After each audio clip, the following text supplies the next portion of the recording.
Hey everybody, it is Monday, and what better way to start to, I guess, end your Monday if you're out on the West Coast than to go on and listen to the Hammerhead show with me, Jack Hammer from the Santa Rosa Press Democrat, and my partner in crime always on Monday night, Rob Shue.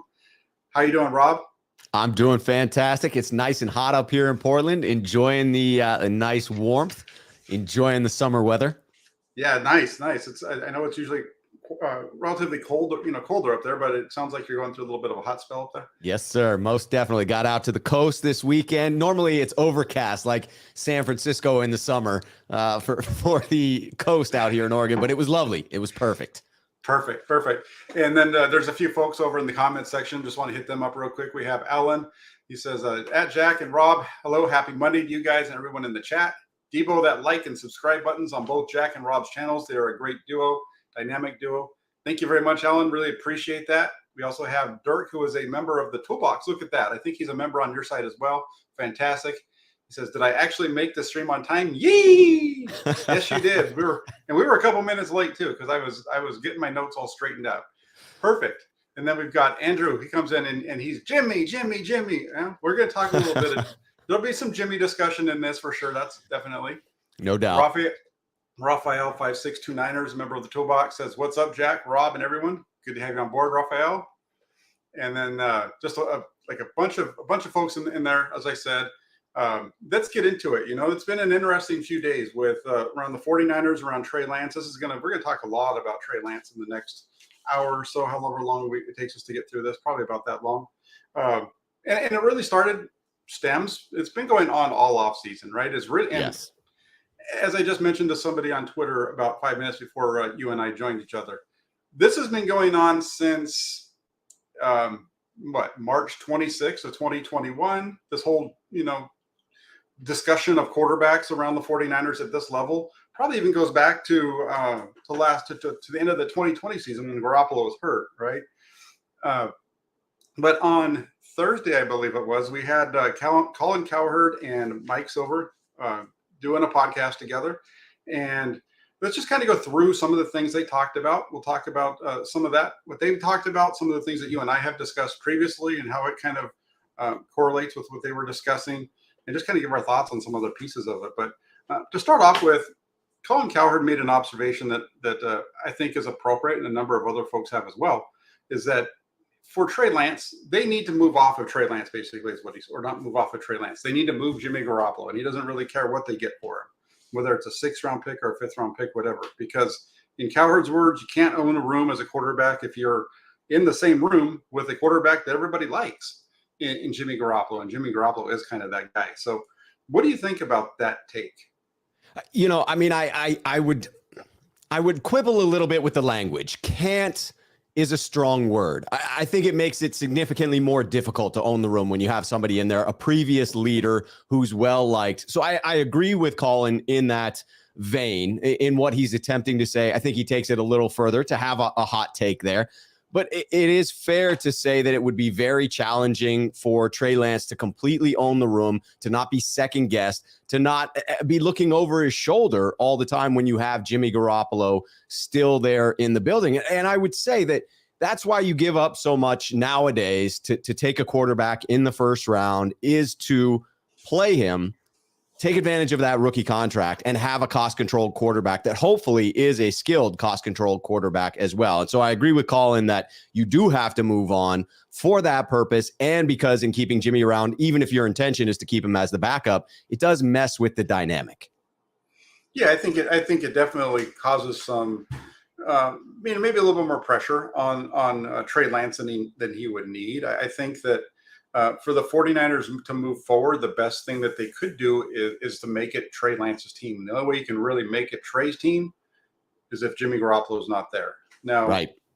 At the same time, from a football perspective, it makes sense to have Jimmy Garoppolo there because he is a better backup. He'd be a better backup quarterback than anybody they have on the roster currently. So that's another piece of it as well. I agree. And I think that does go back to my criticism of the word can't. Because if you say can't own the locker room, then there's no price at which it's worthwhile to keep Garoppolo on as your backup quarterback. But I think there is a calculation, to your point, Jack. There is a number where if you can get Jimmy's team to take a certain figure in a reduction of salary, you have to explore it. I don't know that that's a likelihood. I'm sure that Jimmy would rather start. But if the options dwindle and it seems that he's going to take a backup role anywhere, why not San Francisco, where if he gets a chance to play again, he can highlight his strengths?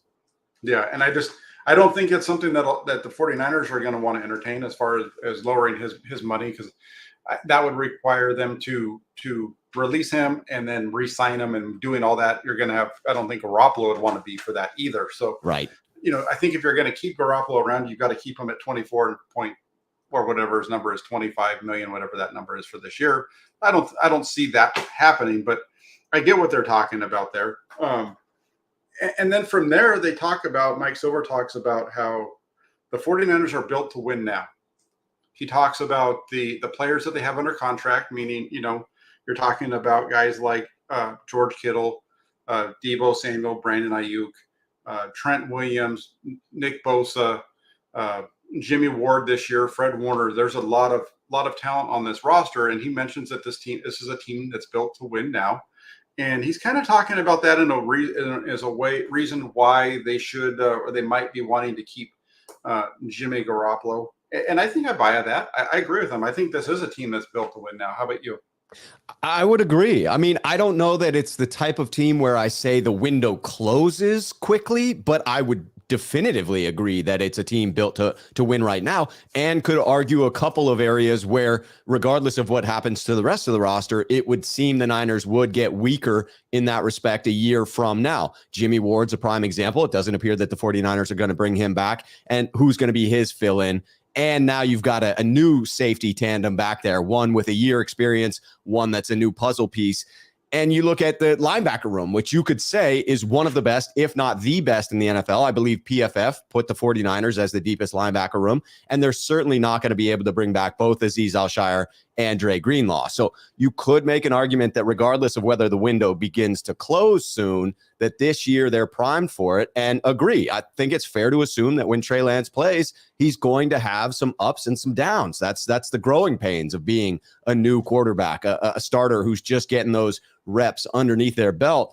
So I do think it's fair to say that, Jimmy in that scenario might be able to contribute in a way right away with the way he plays, and Trey Lance might struggle a little bit. I hope that's not the case, but I have to acknowledge it's possible. Yeah, I think you're spot on. I think I believe that he's going to be ready to go. I believe that Trey Lance is going to do just fine. I believe that there will be some ups and downs, but the overall result is going to be a positive season. I have them, as we've talked about a few times, 13 wins is what I look at the schedule. If everything goes along the way that it should, that they're going to have 13 wins this season. So obviously I feel good about it. But at the same time, you're absolutely right. Nobody knows what's going to happen with Trey Lance. We all have a feeling of what's going to happen.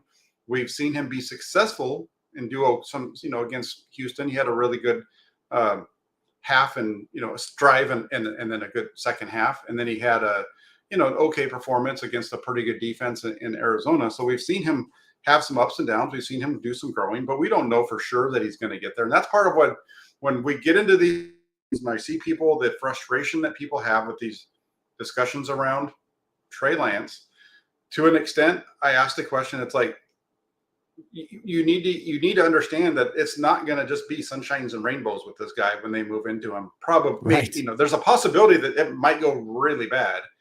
There's a possibility that all those people that are the doomsdayers on social media come out to be right. I don't believe that's to be the case, but at this point, we don't know for sure. Right. That is absolutely true. All possibilities are out there. We have a little bit of evidence, but it is a very small sample size, and we've all made our conclusions based on that evidence. Right. And we're gonna get 17 games of it in a couple weeks. Starts up that Yes, whole sir. process. And then Mike Silver also talks about how this is an offense that's constructed offensively to take advantage of Garoppolo's style. Right. Garoppolo is a guy who, he's really, he's got a quick release. He's good in tight spaces, good accuracy. He does those things really well. Takes advantage of his receivers. He's got Deebo Samuel, Brandon Ayuk, George Kittle, Kyle Juszczyk, and so on, and their ability to get the ball and go. That's kind of what he talks about. What's interesting when I see that, when I hear him say that, in my head, I'm like, that's great. They are players that work out well with Jimmy Garoppolo and what they can do. That ability to catch the ball and take off is really good. They have the Yak Bros, right? Right. I don't see that being a problem, though, when it comes to Trey Lance. I think it's going to be fine. How about you? Well, I have a question for you. Do you think it's going to be fine because Trey is able to make those throws, or do you think it's going to be fine because everyone within that offense that is so good at Yak, their skill set is more than just that? I think that's a really good question. That kind of helps me out a little bit too in my answer, because I believe that it's more than just that. I believe, a guy like Brandon Ayuk, who has that ability to catch the short ball and then make the big explosive play off of it, is also good at getting open downfield. And we've seen a number of times where he's gotten open downfield and the ball just either doesn't get thrown to him or it's thrown inaccurately to him, what have you. And so I think that it's one of those things where it's going to make those, I think they'll still be able to have most of that short, quick stuff receivers can take off with, but it's also going to open up some things that Jimmy Garoppolo isn't good at, quite frankly. Those passes beyond 15 yards. All those things that Silver said about Garoppolo being really good, in that, as far as his accuracy, getting the ball in tight spaces, being able to, get the throw off with those linemen bearing down on him and all those types of things. He actually mentioned that he said that he's elite at those things, that he has elite arm talent and things like that. I agree with him. If you're talking about 15 yards and in, Jimmy Garoppolo will eat you alive in that area. I know he has the interception issue to an extent and so on, but he's very good in that range. But when you start getting on the deeper routes, he's not good. And I think that's where Trey Lance picks it up. Yeah, and I agreed. I think it was a tweet that Mike Silver had sent out where he was talking about Jimmy Garoppolo, where he referenced the term elite. And at first I balked at that because that feels a little bit of a stretch for Jimmy G. I am high on Jimmy G as relative to some 49er fans, but I put him in that, mid-tier category. Elite seems like a term I wouldn't use there. But then he goes on to explain when he says elite arm talent, he's talking about fitting the ball into tight windows. So it does sound like he's talking about what you are, which are those throws over the middle of the field within the 15-yard range.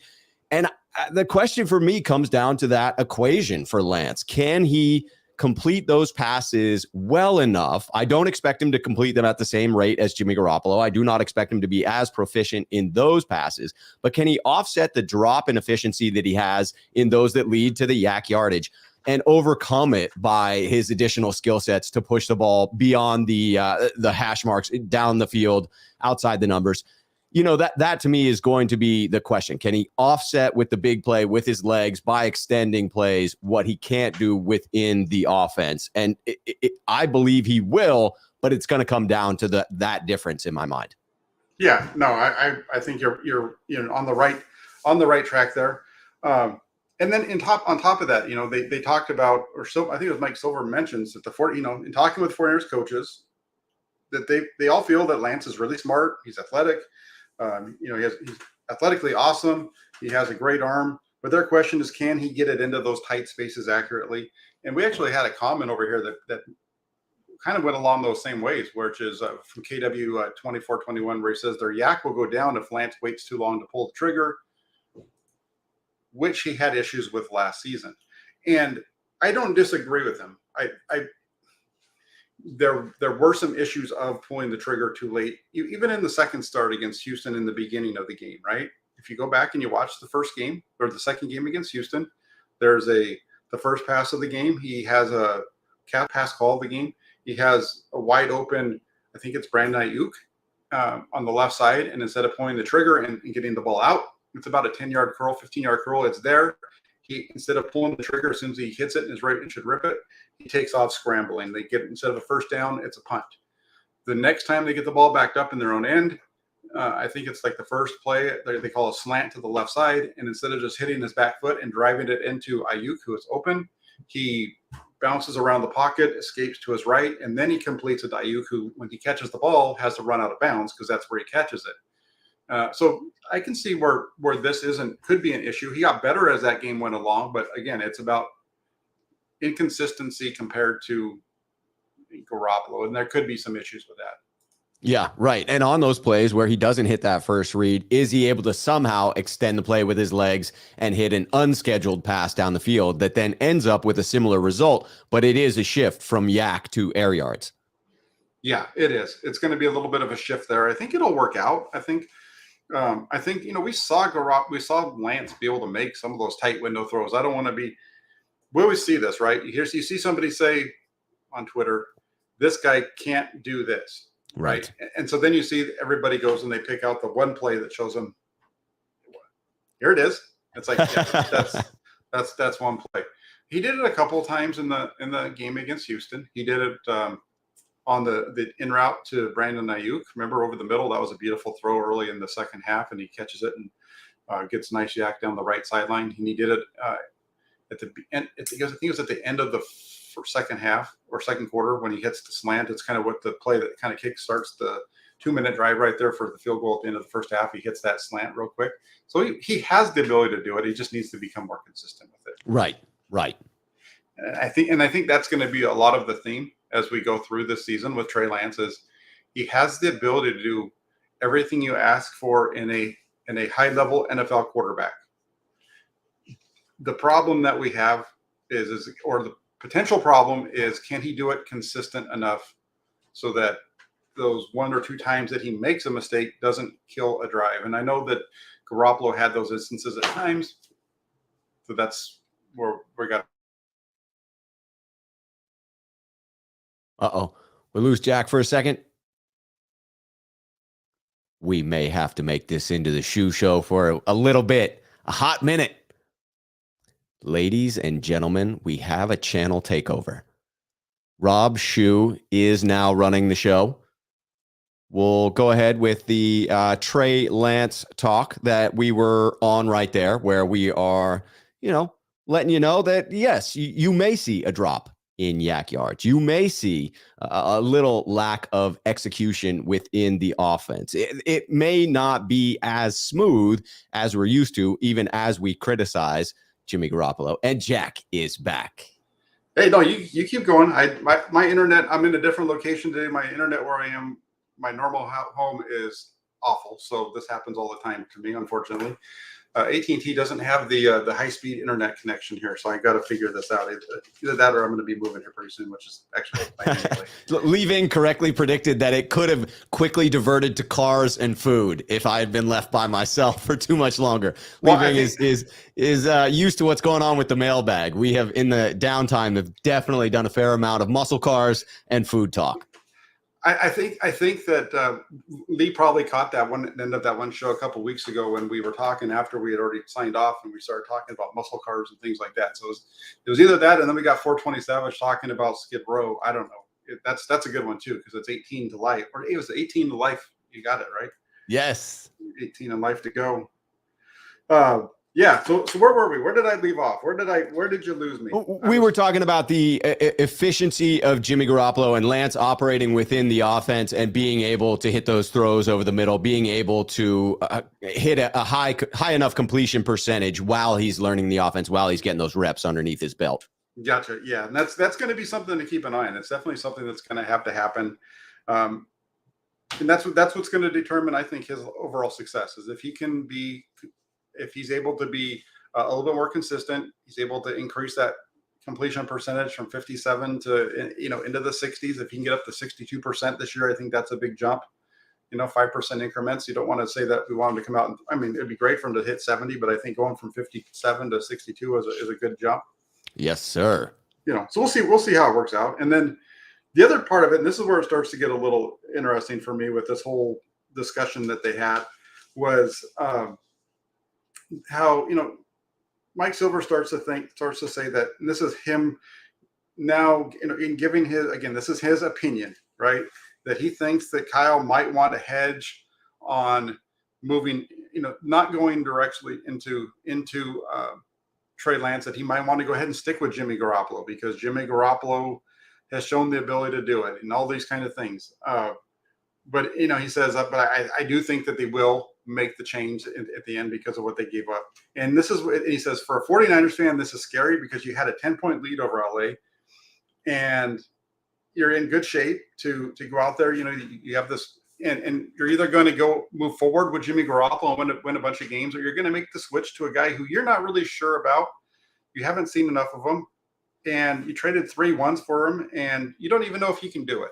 And I found that one really interesting. I'll let you start with your take on that. Yeah, I agree with him on this one, that I could see the temptation. I could see being tempted. I know what I have here, right? A bird in the hand is worth 2 in the bush. Jimmy is the bird in the hand because you do know what you have in that individual. With Lance, you might have twice as much. You might have more potential, and it is an unknown. But I also agree with the second part of that you have to. You committed to this strategy when you did move up to number 3 to select Lance. And a failure to completely just give the reins over to Lance isn't fair in the opportunity that you're now giving to the young gentleman. If you are creating an environment where you have Jimmy Garoppolo either still under center, obviously you're not getting the reps to Lance at that point, or even in the locker room where he's somehow messing with the dynamic, making it more difficult for Lance to really step up as the leader of the locker room. Neither one is a fair chance to Trey Lance. And I do think you've made your decision already in selecting Trey Lance. You need to ride with him now and live with the results because it was your choice to bring him on. You could have moved up to 3 and selected Kyle Pitts. You could have stayed at 12 and selected another player that you built around Jimmy Garoppolo. You didn't. You decided Jimmy Garoppolo was not sufficient to move forward with. Now you've got Lance. I think it's only fair to actually hand the reins over to him. Yeah, and for me, that comment that he made there about it being scary because you give up this big investment, you know that in Garoppolo, you know what you're going to get. You don't know for sure what you're going to get in Trey Lance, so on and so forth. For me, I think that plays into one of the biggest things that happens in human nature is that people they fear the unknown. And that's so when he's talking about it being scary, it's scary because it's an unknown, because you don't know exactly what you're going to get out of Trey Lance. I think from the 49ers perspective, though, if you listen to what they've said all offseason long, they feel really good about what they're going to get out of the quarterback position in 2022. You have a quarterback who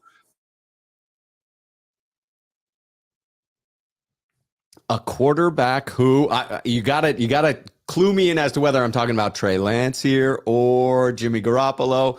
We're close. We're on to the frozen screen. Now I feel like we do have to go the food or muscle car route. Let's see. Let's go food. I've been thinking about this dish. Let me tell you, this brunch spot that used to be in downtown Portland, Tasty and Alder. I know I'm getting off track here. I know you want to hear about the Niners. I'll come back to the Niners in just a second, but they have Tasty steak and eggs. I'm telling you, you ever visit Portland, Oregon, go to Tasty. It's now in Lake Oswego. You got to go to Lake Oswego, go there for brunch, get the Tasty steak and eggs. Delicious. Flat iron steak, perfectly cooked with some coarse sea salt over top. And then it's in a skillet over top of some homemade cornbread with jalapeno butter over top. The flavors together combine to be just magic in your mouth. It's a very filling dish. Well worth it. That would be my recommendation when you are in Portland if you want to have a brunch. However, Portland brunch, you just be ready to wait. Maybe you go in, get a cocktail first. That's a good way to kill the time. I like that at least I sold Andrew on that dish. I did go food on that one, Jack. I decided, what the hell? You went food tips and you didn't wait for me to get back on. So no, you'll have to rewatch. You'll have to come back through and rewatch for the restaurant recommendation. It's a pretty limited recommendation for those visiting Portland, Oregon, but it was helpful to at least Andrew. Well, I'll have to check it out. I don't even remember what I was saying. I think it had something to do with the 49er fans needing, that I could see where some might be scared about making the switch from Garoppolo to Lance. Yeah, absolutely. But it's going to be fine. We'll see what happens, right? I keep saying it's going to be fine, and it could be a complete S storm. We don't know for sure. I think I know what's going to happen, but none of us do for sure. right? And That's so the fun of the speculation during summertime, right? Everyone is very passionately right at this point in time because there's no evidence to refute their stance. yeah, that's part of why I tweeted out this morning how I'm ready for for this to be over with, so we can actually talk about things that are taking place on the field, so we can actually talk about what's actually going on at practice and in games and those kind of things, because this stuff gets a little tiring at some points for various reasons, and it's not even just football really this offseason. There's been a lot of other stuff that's been going on. Yeah, for sure. It'll be nice to get back to football this year in particular. Yeah, and then on top of that, when we're looking at when we're looking at what they talked about with Silver and so on and so forth, Colin Cowherd talks about, he's the one that brought it up, about how they're rebuilding his delivery. And because of the rebuilding of the delivery, there's been some arm issues, and he needs to take days off at times and so on and so forth. And this is an interesting one, because this I think is the part that everybody kind of latched onto. And I think it's because people have been frustrated with the whole arm arm fitness, arm fatigue, arm soreness, whatever word you want to put together with it. And it's interesting. It's an interesting one to me. I know when I first heard it on Thursday, I've said this throughout the offseason. I don't know if this whole arm fatigue, arm fitness, whatever you want to call it, is a big deal. Right. Having played quarterback a long time ago, I know I wasn't a pro NFL quarterback. I understand that quarterbacks go through times when their arm is going to be less than optimal. But I wanted to go through a couple of things that you and I have talked about recently, and something that I found out after you and I talked on Friday that hit on Twitter, in terms of why I think that there is some validity to the fact that there were some issues around Trey Lance's arm last year, and why this is a concern within the organization going into this year. And it starts off with the comments. You and I did a show on your channel a couple of weeks ago, and it was all about the interview that Adam Dedeaux from 3DQB, who was working with Trey Lance down in Southern California. This was on May 5th, and he talked a couple of things that he talked about specifically: doing the right training for adaptation for his arm. So to me, that's where they've worked on his motion, and that to me is telling you that they're building up his arm strength. Correct? I would think so. I mean, that's what I'm interpreting from that. Both that they are building it up and working to find whatever is the most natural path for him, so that you're creating a pattern, a throwing pattern for him that is easiest for his body type. Yeah, and then from there, he talked about them having to build up enough in his arm. They got to make sure his arm's built up enough that it has enough equity to withstand training camp eventually. But right now, this would remember prior to OTAs and everything that's going to be asked of him from a pitch count standpoint and a performance standpoint. So that kind of leads you to believe that there was, and also I think, I didn't mention it here, but it should be mentioned again. Earlier in that interview, Adam Dedeaux mentioned how he had talked to the 49ers coaching staff to figure out the things that they wanted to be focused in, areas of focus during the off season. So I think it's easy to surmise that maybe that was something that they had discussed, especially when you take into account what Matt Maiocco tweeted out later on Saturday, going back to something that he had found out along with Jennifer Lee Chan, where he says that Jennifer and I talked about that a while back on their podcast that they do. And in the podcast, they talk about speaking with a high-level 49ers official on the sidelines of a game late in last season, and that this arm fitness, arm fatigue, whatever, give it whatever you want, this thing with his arm is actually a thing. And at least in the eyes of one or more people in the 49ers organization are thinking about it. And I think that lends some credence to everything that's been said about this being an issue.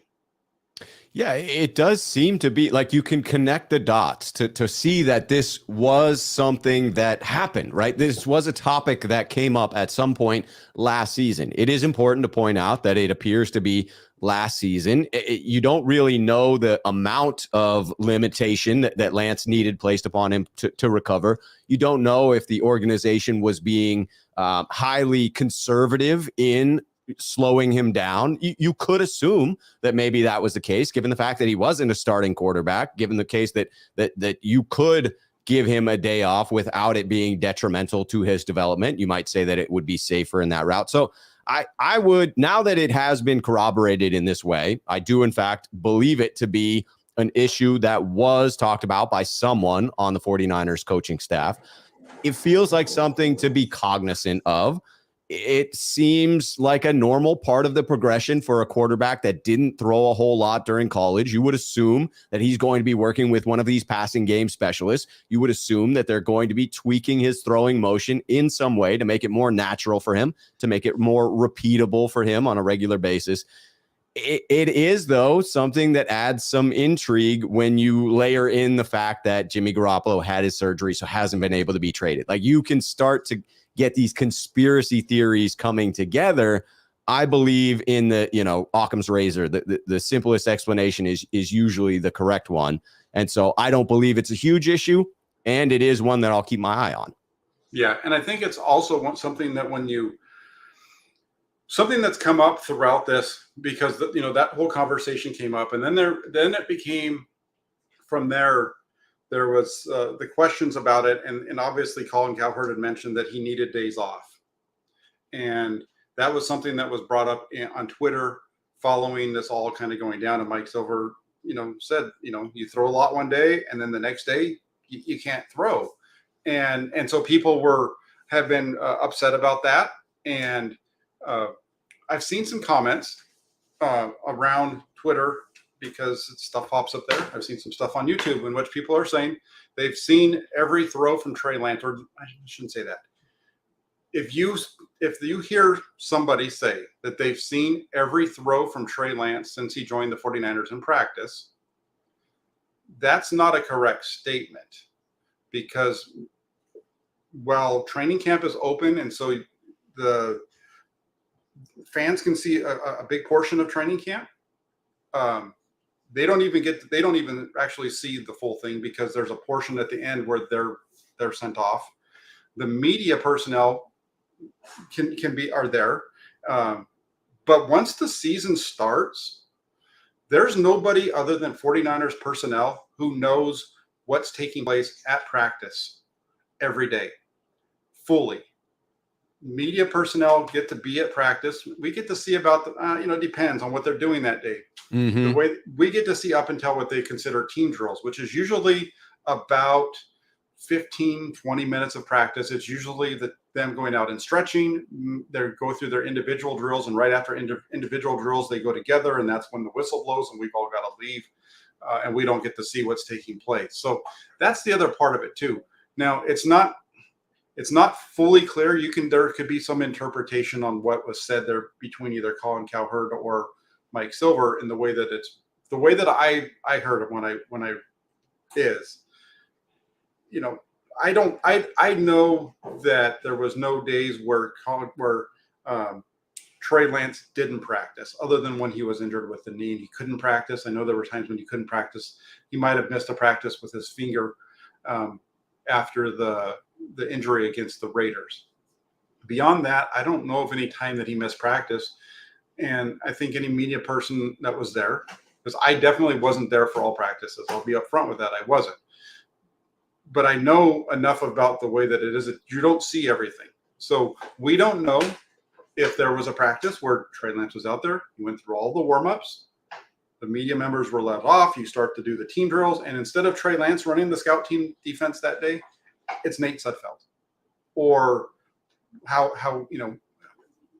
whoever it is. It's not necessarily him. And I think that could have been the case. And that's just something to think about when you're listening to the conversations.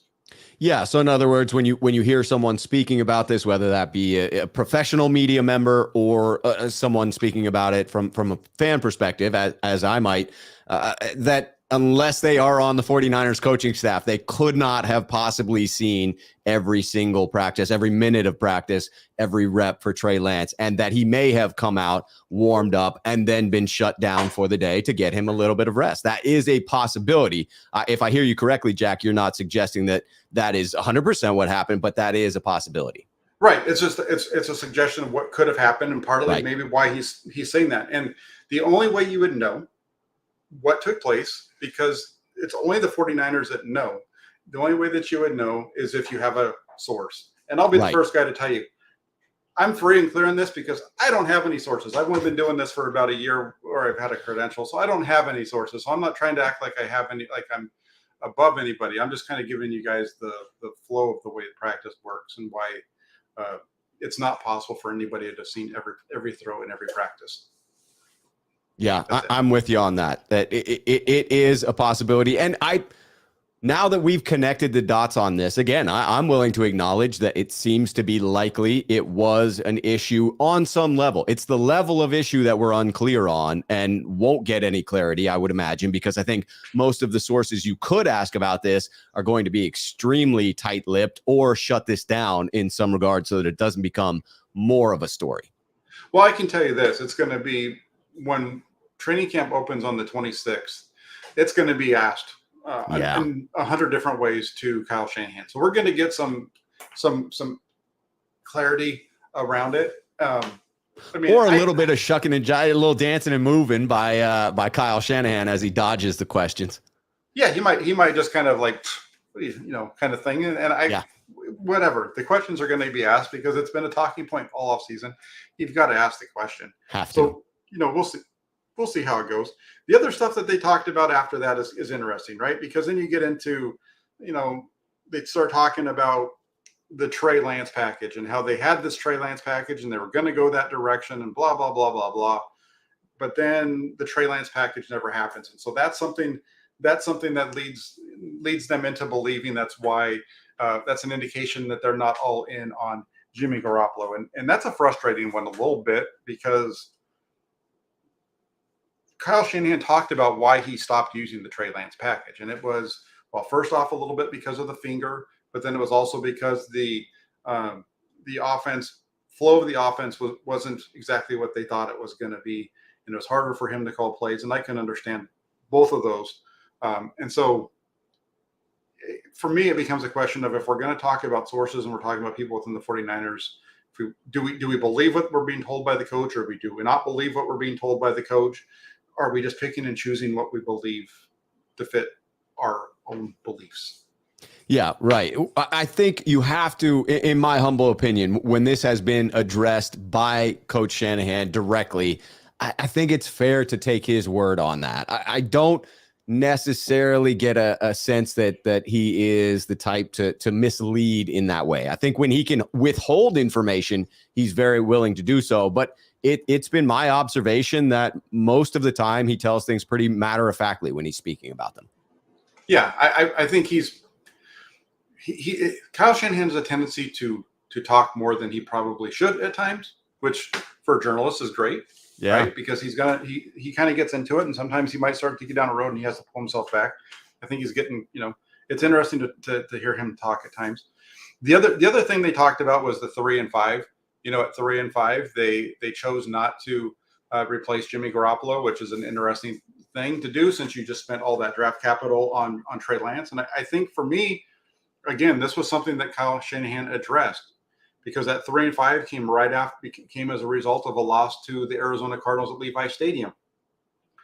And it was asked, I think it was either that after the game or the Monday following, is it now Trey Lance time? And Kyle Shanahan mentioned about how he'd been in this situation before and he'd reached the playoffs before. And I think for him, if they had gone into that, I think he knew that he was sticking with Jimmy Garoppolo for that Rams game. And I think that if they had lost the Rams game and dropped to 3 and 6, everything else after that changes. But winning that game and going to 4 and 5 with Jacksonville on the horizon, I think that keeps you driving towards the playoffs. And I think that's the reason why it played out. And he mentioned that as well.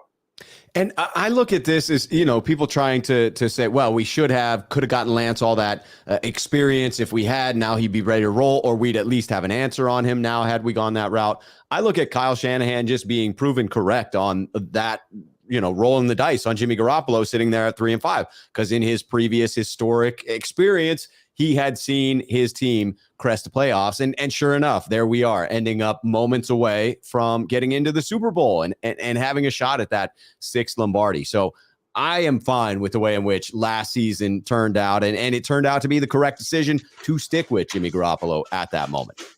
Yeah, and it all worked out. I think it's going to play to Trey Lance's benefit. I think it's going to help Trey Lance because he was able to sit back and he was able to see everything that takes place in an NFL season except for the Super Bowl and go through that process. By the end of the year, he was doing press conferences and everything else. I think it's going to really benefit him. The last one, and this is one I want to get your opinion on. He talks about, the fact that Deebo Samuel was upset. He became upset over this offseason. He had the deal going on with his contract, and there was some wanting to be traded, and he was frustrated.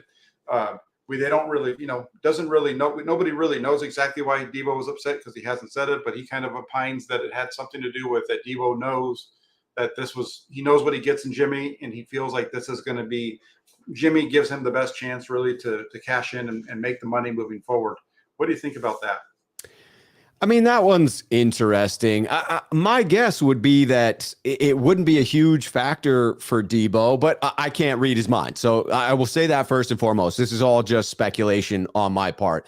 Yeah. This is a contract that could be the last big one that Deebo gets. And so I don't know that he would base it off of thinking, well, if they would only commit to Jimmy Garoppolo for this season, it would set me up to have success for the next 3 or 4 years, whatever the length of this deal is going to be, that then sets me up for the next contract. I could see him wanting to use that uncertainty as leverage in the negotiation.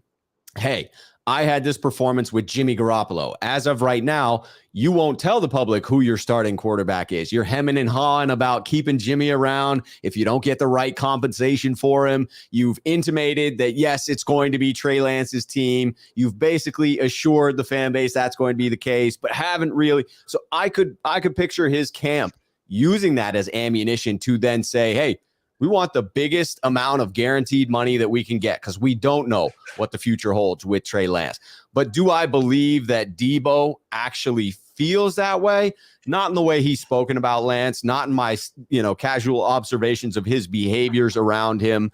I just don't get that impression from Deebo. But I do have to acknowledge, is it a possibility? Sure. Yeah, it's a possibility. I don't buy it. If we were doing buy or sell, I would sell it. Right. Me too.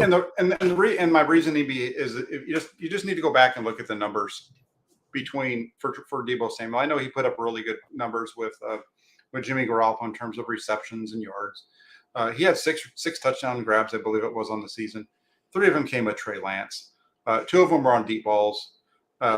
So I think there was, I haven't broken it down. I'd done it a while back. I don't remember exactly what the numbers were, but I know, in the 2 starts against in Arizona and at home against Houston, he had a total, I think he had 6 receptions, and it was right around 20 yards per reception. I mean, it was big numbers. And that is big. I think he's going to be just fine. I think he knows what he gets in Trey Lance. I think he feels good about that. And so we'll see what happens. It'll be a fun one to see how that plays out. Yeah, absolutely. I mean, his insistence on not training in California and thereby making it look like it's sort of a minor snub against training with Lance in California adds some fuel to this fire. But if it's a buy-sell segment, I am selling that for sure. I am not buying the fact that Deebo would be upset with the shift to Lance. Yeah, hey, and real quick too, like we talked about buy or sell. Here's a buy or sell. We got one right here from Dabadai. Thank you for the super chat. He says, buy or sell. Lance's arm fatigue will cost him a game. I think what he's asking is that he'll miss a game as a result of having some kind of arm fatigue. And I'll let you go first. I am selling the hell out of that. This is one of those scenarios where, and this is just, my 2 cents on it. I'm not a medical doctor. I'm not on the training staff. I've not evaluated Trey Lance. I don't know how significant this fatigue issue is, but my guess on it is it's an issue of limiting in practice, that this isn't the type of fatigue that would limit him that would prohibit him from throwing 30 passes in a game. This is a lot of passes over the week, over the months, over the years that builds up. And then you're taking whatever time you can to get that little bit of rest. Could I see him taking some practice days off because of this? Sure. It seems as if maybe he had to do that last season. So I would acknowledge it would seem possible he would have to do it this season if the revamping or tweaking of his throwing motion doesn't alleviate the issue. But it's entirely possible that the throwing motion has been tweaked, that the issue is no longer. And I would say, even if the issue is still prevalent, my guess is it would be a practice limitation and not a game day limitation. Yeah, absolutely. I agree. I sell that one as well. I mean, arm fatigue is an issue. There's no doubt about it. I think, people have been talking about this whole thing and that how it doesn't get reported, blah, blah, whatever. Dak Prescott had arm issues in training camp last season. Right. He had arm issues that required to get an MRI, all this kind of stuff. So this is something that quarterbacks deal with. It's the people that want to be super negative on Trey Lance are going to say that it's, oh no, this is a sign that he's not going to be able to work out. I shouldn't even say that. There are some people who are going to go that way. Forget about the negative part of it. Myself, I don't think it's going to be a big issue. I think it's something that they're working through. It's something that they're aware of. They're managing.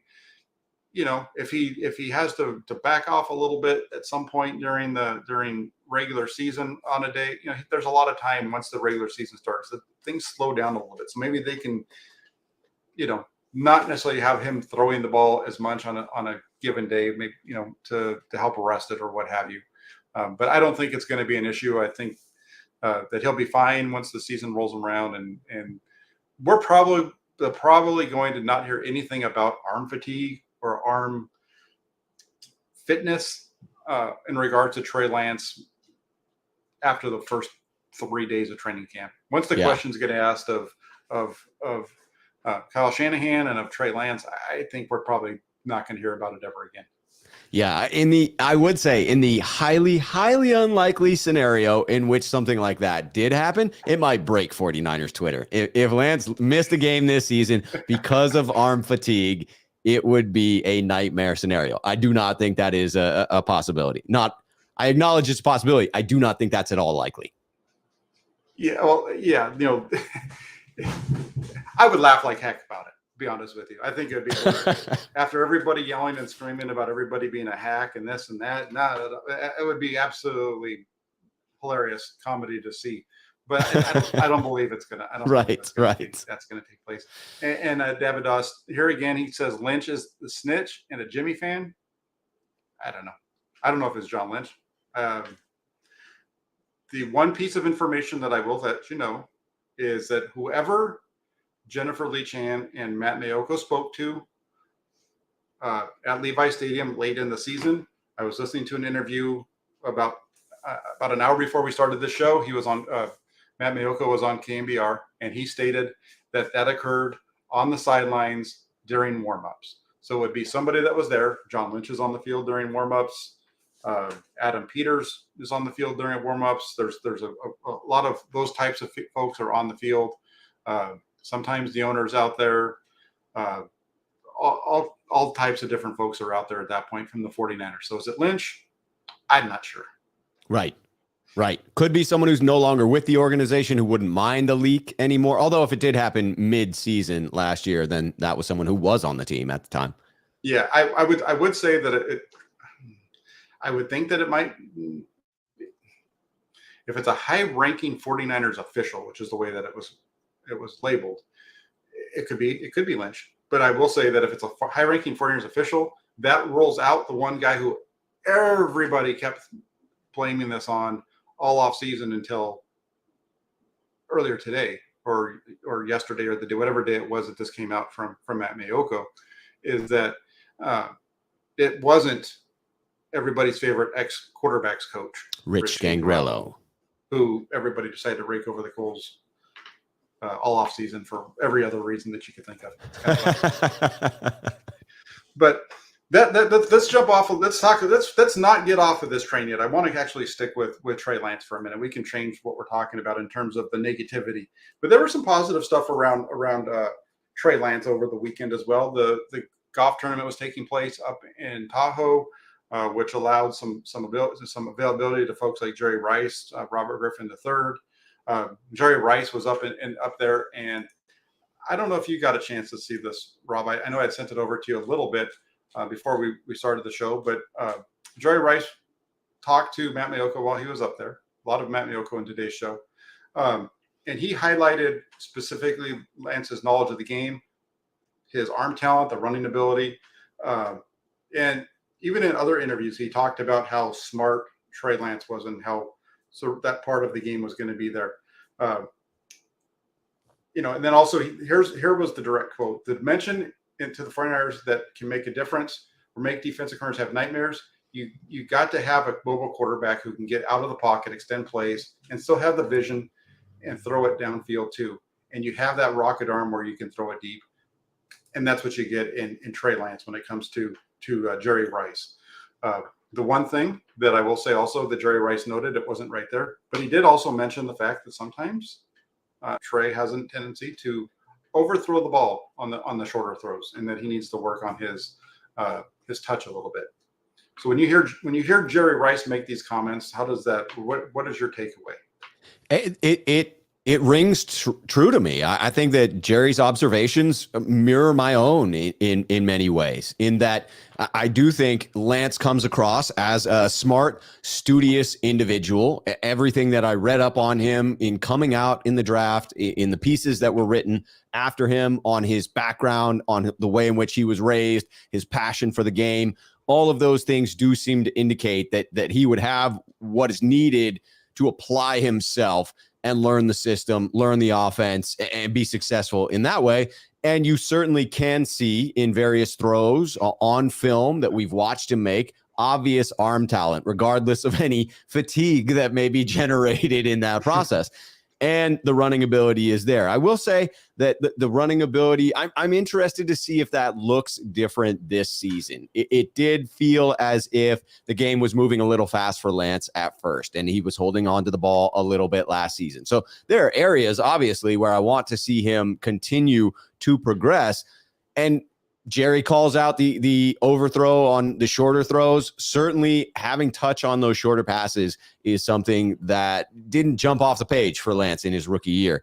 But all those seem fixable. The pluses, the upside that Jerry mentions, to me, outweigh the unknowns in this scenario. And that's why I have so much optimism about Trey Lance, is I have evidence of these elements that make him a more dangerous quarterback. And the limitations that I see feel very fixable. Yeah, I agree with you. I think, and I will say that from what I recognize, what I saw during OTAs and minicamp, I was there for all the media availability days during that time. It looked to me like he has worked on using the touch a little bit more. He's definitely not every ball was a rocket. There was definitely some nice touch balls that were thrown, and it'll be fun to see how that all plays out with Trey Lance. I want to get into a little bit of Jimmy Garoppolo before we close. It's been an interesting day in terms of Jimmy Garoppolo. We know that it started on Friday, I believe it was. We had Dan Cilio, who used to work at KMBR Radio in San Francisco, go on his show on YouTube and actually even on Twitter and say that he had heard that Jimmy Garoppolo was a potential trade option for the Tampa Bay Buccaneers. That has since been debunked by Garoppolo's agent, Don Yee. Right. So that started the conversation. But then today, Jeremy Fowler of ESPN came out and said that the Seattle Seahawks have been doing their homework on Jimmy Garoppolo in case there's an option for them to make a trade within the division for Jimmy Garoppolo. What do you think about that? Do you think that the 49ers would be willing to trade Jimmy Garoppolo within their division? And would you be okay with it if they sent him up to Seattle? First, I want to give you a little bit of credit. We did the buy sell on Cilio's report about the Bucks, and I believe you were selling on that one. You had your skepticism about that report, and as it turns out from Don Yee, that is the case, that there really was no smoke there. There was no fire in a potential deal to be the backup in Tampa Bay. I do think that, in regard to Garoppolo being traded to Seattle, I don't know whether the 49ers would or not. There's a lot of bad blood there. It's not just trading it within the division. It's trading it within the division to the most hated team. And I would say that even with the loss to the Rams last year, I don't think that we have changed who the number one hated rival within the division is.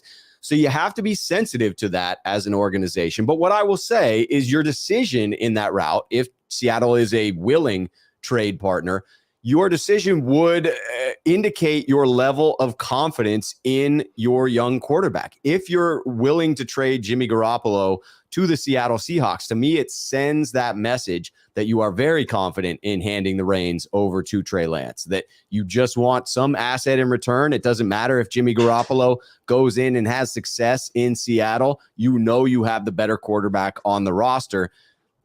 When I weigh it as to whether I would do it or not, I look at the idea of Jimmy Garoppolo being a 15 to 20 level quarterback in my mind. Out of the best quarterbacks in the league, I'd put Jimmy Garoppolo in that 15 to 20 range. I would feel a little bit better about the Seattle Seahawks having that quarterback on their roster than in drafting someone in a quarterback deep class and potentially landing someone that is their quarterback for the future. So I'm not opposed to it. I would consider doing it, get something in return for Jimmy Garoppolo. I'm not sure what the Niners will do, but again, what they do will send a message to me. Yeah, no, what they do, if they make that trade, they're telling you what they feel, what they think of Jimmy Garoppolo. If they make that trade within the division and send him up to Seattle, it would make a lot of sense if you're the Seahawks from this standpoint, in that they don't have it gives them a quarterback who has proven the ability to win when healthy. They don't have that on their roster right now. It is also somebody who, I understand the discussions are, you go ahead this season and you plan on next season you're going to draft your quarterback. If you're Seattle and you're Pete Carroll at 70 whatever he is right now, and you're saying that you're gonna build this thing for the long haul as Pete Carroll, great. That's awesome for you at your age that you're going to go that route, and hopefully it all pays out for you. And I think if that's the direction that you're going to go, you might even want to say, I'm going to take Jimmy Garoppolo. I'm going to win this year. I'm going to win next year. And then I'm going to have my quarterback of the future at the same time because we'll be able to get him in the mid rounds or what have. I don't know what their I think they have a couple of first round draft picks, if I remember correctly. So maybe you package them up to jump up there and get the quarterback you want anyway, because I think they have those from the trade of Russell Wilson. I think they have a couple of them. So, it's not a situation where they have to lose this year in order to have a top draft pick. They're going to have draft capital to move around and grab that quarterback that they want, just like the 49ers did a couple of years ago.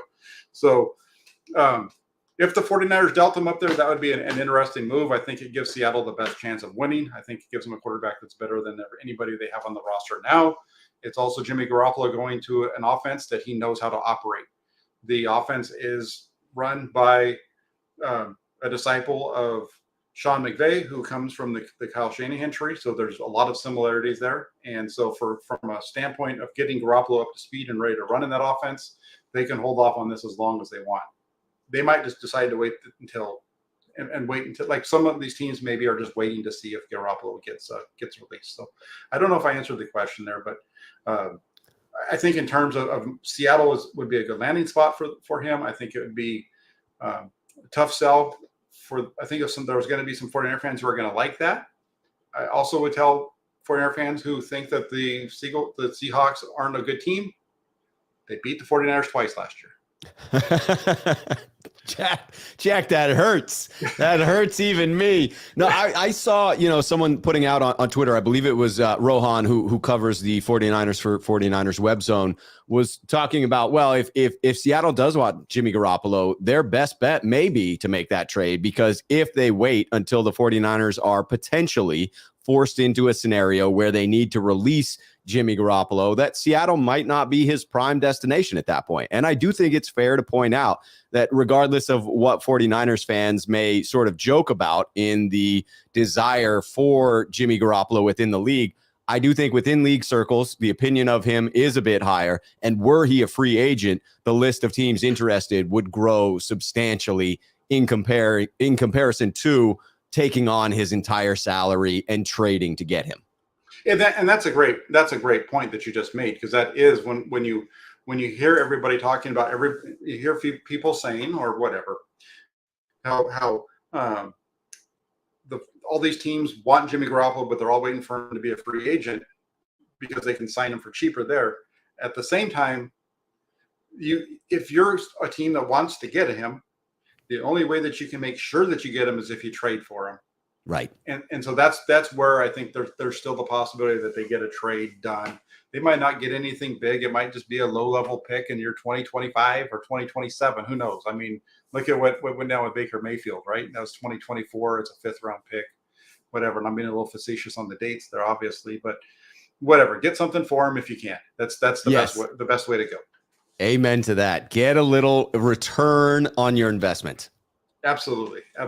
And then real quick, before we start to end the show tonight, there was a super chat from Chris Royal.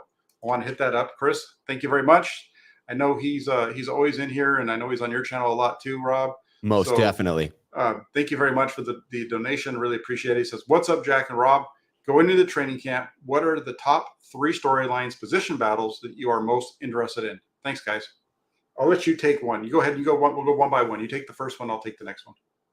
I mean, the biggest one for me still has to be offensive line. There are so many moving pieces there that I've got my eye on it, both from who's going to lay claim to the starting positions, which it seems reasonably easy to predict at this point. If things go correctly, it seems easy to say that you're going to have Trent Williams, Aaron Banks laying claim to the left guard spot. You got Jake Brendel stepping in as the center. That allows Daniel Brunskill to remain at right guard. And hopefully Mike McGlinchey is back and healthy and reclaims the right tackle spot.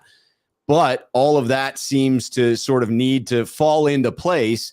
And even if it does, even if those top 5 are as such and they all progress in a way that makes you feel good about the formation of the starting 5, there's a lot of depth on this offensive line. So I'll be intrigued in watching those second string players and watching who the 49ers can tuck onto the 53-man roster, because much like the defensive line, it does seem like we have great depth along the offensive line.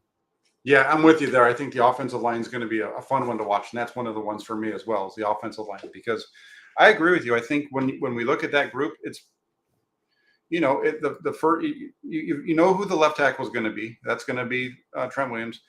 I'm pretty sure we know that it's going to be Aaron Banks at left guard. Right.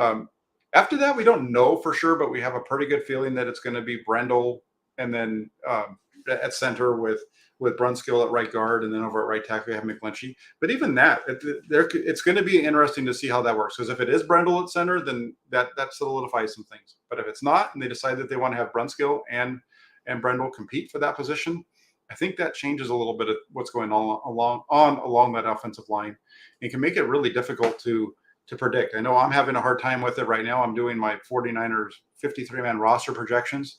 Oof. And this is the next one up, and I've been thinking about this one and over the weekend and over the last week, and this is the one that I think for me is going to be the most difficult, because there's just so many different variations and ways that you can get guys onto the roster, because there are just so many of them. And so that I think could help the 49ers out. Do you stick with a guy like McKivitz and School, or do you go with Nick Zakel instead, who was your draft pick this year? It's going to be an interesting one to watch. I think offensive line is going to be fascinating. They seem to have guys that they valued last season that they wanted to keep for depth, and then they invested in some rookies this year. So it will be real fascinating for the 53-man. Yeah, I think it's definitely going to be a tough one there.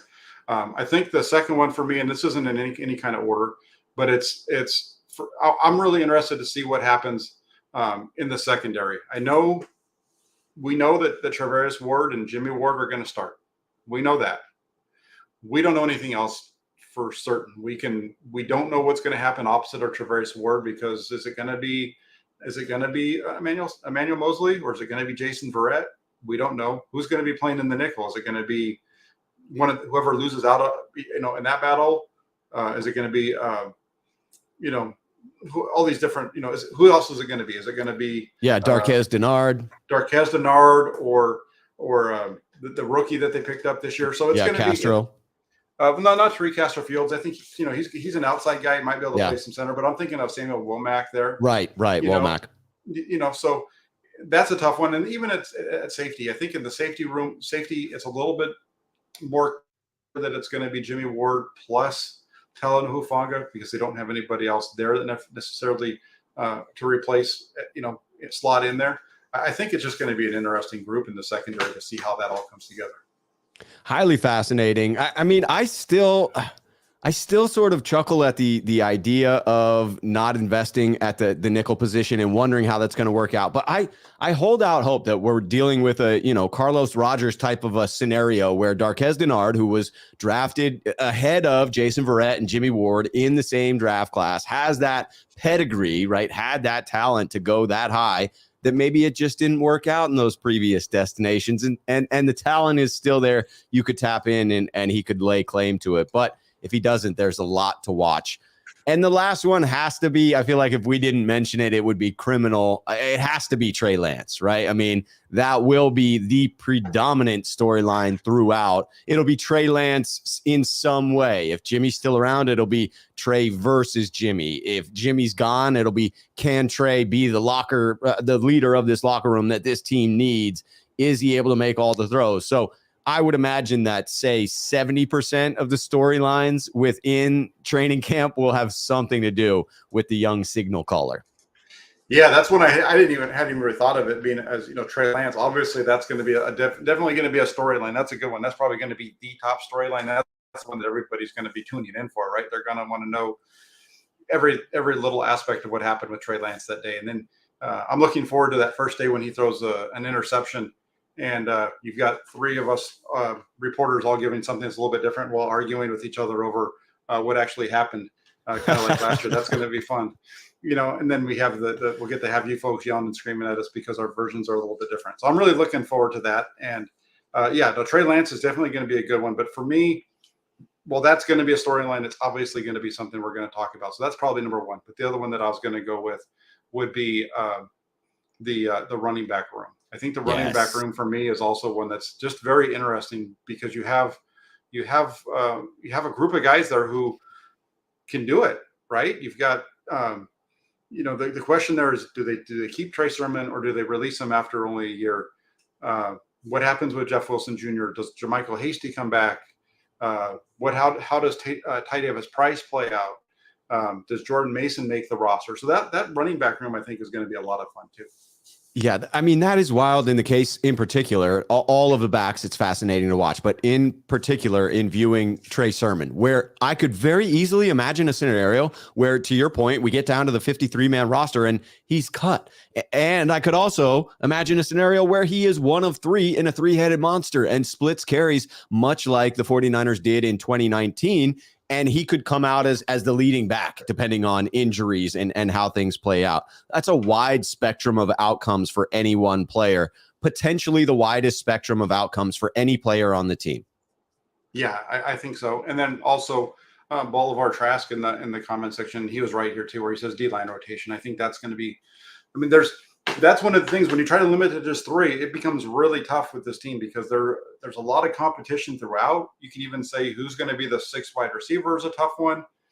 How the tight end room is going to shake out because, in the tight end room, they brought in a couple of veteran tight ends this offseason, Tyler Croft and Troy Fumagalli. They've been trying to kind of make some changes in that room for a couple of years.